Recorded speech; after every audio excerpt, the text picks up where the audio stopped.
Praise the Lord. Good morning सभी मेरे YouTube दोस्तों, मसीह दोस्तों, अनजान दोस्तों, सभी जगत के जितने भी मेरे वीडियो को देखेंगे उनको मेरे प्यार भरा नमस्कार। और वीडियो से जो कुछ भी आपको जानकारी मिलता है उनको आप प्रकट कीजिएगा, उन पर थोड़ा ध्यान कीजिएगा, उन पर सोचिएगा ज़रूर, क्योंकि हम कोई दुनियादारी की कहानी या कोई फिल्मी कहानी या कोई उपन्यास हम नहीं जानते हैं दोस्तों।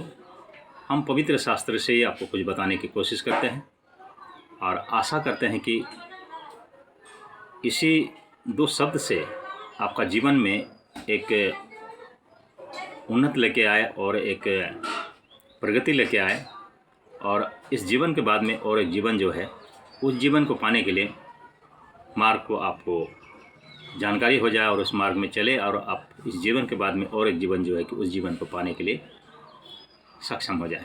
यही हमारा उद्देश्य है, मिशन है, जो कि सारे दुनिया में सुसमाचार को फैलाना और एक भी नाश ना हो।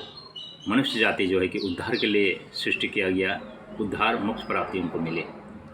Praise the Lord. तो दोस्तों, हम वीडियो को एक वचन से, बाइबल वचन से हम आरंभ करेंगे। बाइबल वचन है यूहन्ना सुसमाचार का 3 का उसका 16 वचन। Praise the Lord. तो वचन क्या बोलता है कि क्योंकि परमेश्वर ने जगत से ऐसा प्रेम रखा कि उसने अपना एक लौता पुत्र दिया, ताकि जो कोई उस पर विश्वास करे वो नष्ट ना हो परंतु अनंत जीवन पाए। यही अनंत जीवन जो है कि किसी और भाषा में मोक्ष प्राप्ति कहा जाता है। आमीन। Praise the Lord. मोक्ष प्राप्ति मनुष्य जाति के लिए बहुत ही ज़रूरी है, और अगर मोक्ष प्राप्ति नहीं मिला, इस जीवन के बाद में और एक जीवन अगर नहीं मिला, तो फिर मनुष्य जी कर कोई फ़ायदा नहीं। इसीलिए वचन में और एक वचन में बोलता है कि तुम सारा जगत को जीत लिया मगर अपने प्राण को ही बचा नहीं पाया, तो फिर क्या लाभ है। इसलिए मनुष्य का सबसे बड़ा लाभ है कि इस जीवन के बाद में और एक जीवन पाना और अनंत जीवन को पाना। यही मनुष्य का सबसे बड़ा लाभ और सबसे महत्वपूर्ण बात है मेरे दोस्तों। तो बात ऐसा है, परमेश्वर कब प्रेम किया हमें, क्यों प्रेम किया? क्या हम बहुत धर्मी थे इसलिए प्रेम किया, या परमेश्वर को हम बहुत ही स्तुति प्रशंसा कर रहे थे इसलिए प्रेम किया, या हम परमेश्वर के कार्यों को करते जा रहे थे इसलिए प्रेम किया, या हम परमेश्वर को पुकारे इसलिए प्रेम किया? नहीं मेरे दोस्तों, इसमें से कुछ भी नहीं है। दरअसल वचन क्या बोल रहा है वो हमको देखना चाहिए, क्योंकि परमेश्वर का परिचय, परमेश्वर के बाद परमेश्वर का योजना सिर्फ आप परमेश्वर का शास्त्र में ही आपको मिल सकता है। वरना कोई भी किताब, कोई भी स्कूल, कोई भी पाठशाला, किसी में भी आपको परमेश्वर का योजना या परमेश्वर की बातों को आपको समझना मुमकिन नहीं है, और आपको नहीं समझ में नहीं आएगा, और सिवाय उनके पवित्र शास्त्र के। वही उनका परिचय है, वही शास्त्र है, उनका योजना है, उनका परिचय है, उनका सब कुछ है। हम अगर शास्त्र में झांकेंगे तो फिर परमेश्वर का और अपना जीवन का सब कुछ हमको जानकारी मिलता है। आमीन। Praise the Lord. तो वचन क्या बोलता है, हम किस प्रकार से कैसे थे तब जाके परमेश्वर हमें प्रेम किया, यानी कि मनुष्य जाति को।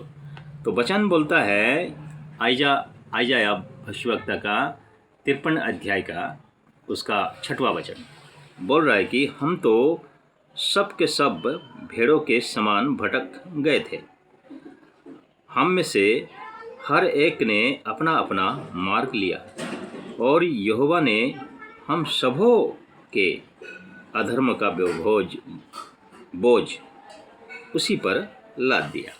किस पर? यानी कि यीशु मसीह पर, यानी कि उनका एक लौता पुत्र पर। क्योंकि उस टाइम में, जिस टाइम में वो इस पृथ्वी पर एक कुंवारी नारी का पेट से जब जन्म होकर अवतार लेता है या आगमन करता है, उस टाइम में पूरी दुनिया जो है कि एक विवस्था में फंस चुका था, यानी कि शैतान के चुंगल में फंस चुका था, और शैतान अपना मन मर्जी कार्य कर रहा था और मनुष्य को नाश किए जा रहा था। तभी परमेश्वर जब मनुष्य को देखा कि मनुष्य नाश होते जा रहे हैं, तभी परमेश्वर का दया और कृपा और अनुग्रह इस पृथ्वी पर, इस जगत पर आया, और उनका एक लौता पुत्र को, अपने ही अंग को, वो पृथ्वी पर मनुष्यधारी होकर अपने आप को प्रकट किया और मनुष्य के बीच में डेरा किया।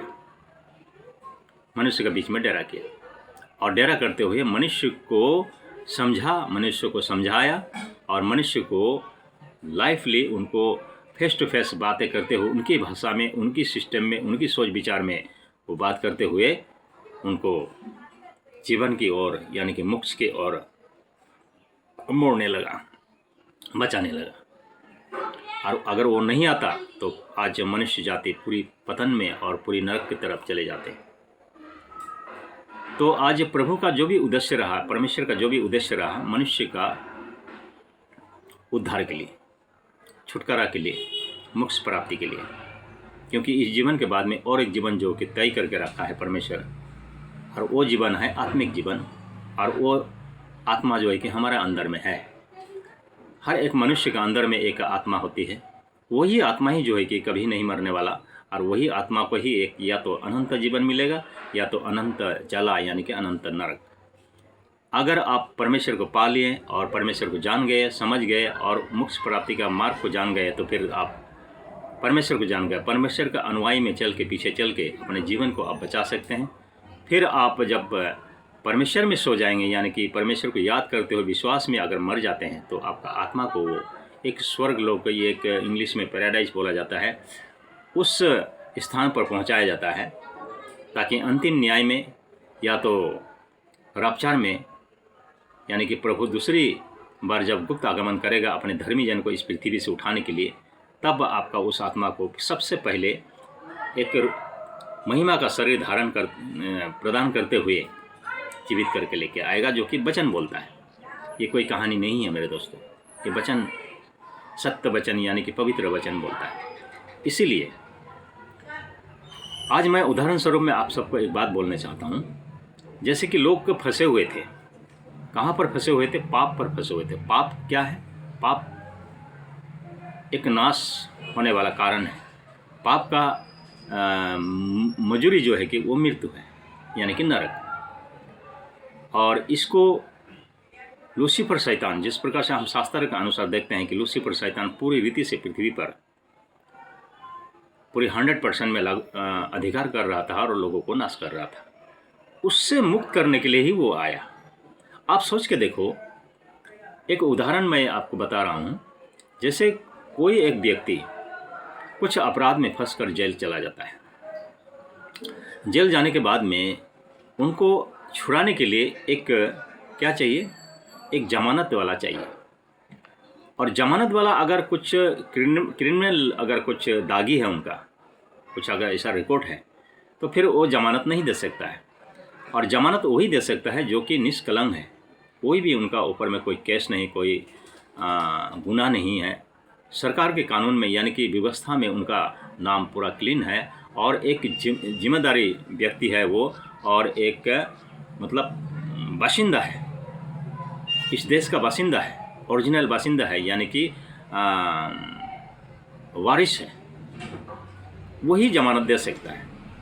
इसीलिए पहले तो मनुष्य के द्वारा परमेश्वर अपने भविष्यवक्ता के द्वारा बहुत वचन लेके आया, और थोड़ा थोड़ा भविष्यवक्ता के द्वारा परमेश्वर लोगों से बातें जरूर किया, मगर कोई भी ऐसा लोग नहीं थे कि निष्कलंक और निष्पाप हो। और शैतान का जो दिमाग था, शैतान का चुंगल से लोगों को मुक्त करना संभव नहीं था। इसलिए मनुष्य जाति को मुक्त प्राप्ति देना और उद्धार करना बहुत ही मुश्किल हो रहा था। इसीलिए परमेश्वर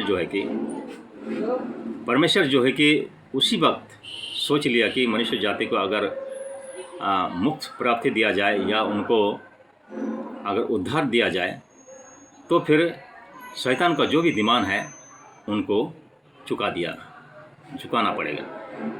तभी जाके शैतान का दिमाग यही था कि साल भर में एक प्रथा चल रही थी मनुष्य का पाप के लिए। और वो पाप क्या था? वो पाप था मनुष्य का 1 साल के लिए मोक्ष प्राप्ति, 1 साल के लिए उनका पापों से मुक्ति। मतलब हर मनुष्य का पाप जो है कि 1 साल के लिए उसको माफ़ करना। और ये माफ़ तब होता था एक निर्दोष मेमना का लहू बहाकर, उसको बलि करते हुए, ठीक है ना, उसको बलि करते हुए, उस बलि का लहू जो है कि उस लहू के द्वारा ही 1 साल के लिए उसको मोक्ष प्राप्ति यानी कि उसका एक पाप को क्षमा किया जा रहा था, मगर अगले साल फिर से उनका ऊपर में पाप चढ़ जाता था। इस प्रकार का प्रथा चली आ रहा था। तो ये शैतान का लागू था और इसी में जगह बनाकर शैतान लोगों को भड़का रहा था, लोगों को नाश कर रहा था। और जब निश्चित रूप से परमेश्वर और शैतान का बीच में वार्तालाप हुई होगी, और उस टाइम में शैतान दिमाग क्या होगा कि एक मनुष्य का पवित्र लहू और निष्कलंक लहू, निर्दोष लहू बहाना पड़ेगा, तब जाके मैं इस संसार का लोगों को मैं छोड़ दूंगा, यानी कि शैतान का चंगुल से मुक्त मिल जाएगा। तभी जाकर परमेश्वर अपने एक लौता पुत्र को, यानी कि वचन को देहधारी करके इस पृथ्वी पर भेजा। देहधारी और पवित्र जन्म लिया, क्योंकि कुंवारी का पेट से जन्म लिया, कोई मर्द से संबंध होकर जन्म नहीं, इसीलिए वो पवित्र जन्म हुआ। और फिर भी उनको पानी के द्वारा, यानी कि बपतिस्म के द्वारा उनको फिर से एक बार, और आत्मा के द्वारा फिर से एक बार उनको रीजन्म करके, उनको पवित्र करके, और उसका पवित्र लहू को बहाकर शैतान के आगे बहाया गया, और शैतान के चुंगल से, हाथों से लोगों को मुक्त किया गया, लोगों को मोक्ष प्राप्ति किया गया। इसीलिए मेरे दोस्तों, वचन में बोलता है, वचन में 17 वचन क्या बोलता है, यानी कि यूहन्ना 3 का 17 वचन में क्या बोलता है कि परमेश्वर ने अपने पुत्रों को जगत में इसलिए नहीं भेजा कि जगत पर दंड की आज्ञा दे, परंतु इसीलिए कि जगत उसके द्वारा उद्धार पाए। आमीन, प्रेज़ द लॉर्ड, हालेलुया। इसीलिए मेरे दोस्तों, एक जमानत चाहिए था हमें छुड़ाने के लिए शैतान के चंगुल से। वही जमानत होकर आया और हमें छुड़ाया। और वो छुड़ावट तब पूर्ण होता है जब हम उनको पा लेते हैं और उनको जान लेते हैं और उनको ग्रहण करते हैं, उन पर विश्वास करते हैं। इसीलिए उसके बाद में वो हमें एक अधिकार के साथ में हमें मोक्ष प्राप्ति करता है, हमें उद्धार करता है, छुटकारा देता है, सारा पापों को क्षमा करता है। और उसके बाद में हमारा जीवन आज एक पाप क्षमा किए हुए उनके पीछे उनका अनुयायी करके हम जब चल रहे हैं, तभी जाके हम इस पवित्र शास्त्र से अपने को पहचान पा रहे हैं और फिर हम इस सुसमाचार को प्रचार करने में सक्षम हैं। आमीन, प्रेज़ द लॉर्ड। तो आज का वीडियो कैसा लगा होगा, आप लोग कमेंट में ज़रूर कमेंट कीजिएगा और लाइक कीजिएगा, शेयरिंग कीजिएगा कि और भाइयों में भी ये समाचार फैल जाए। आगे इसके जो अगला जो भाग है हम अगले वीडियो में ज़रूर आपको बताएंगे। तब तक ले जय मसीह, कि आपके दिन शुभ हो, मंगलमय हो। Praise the Lord, have a good day.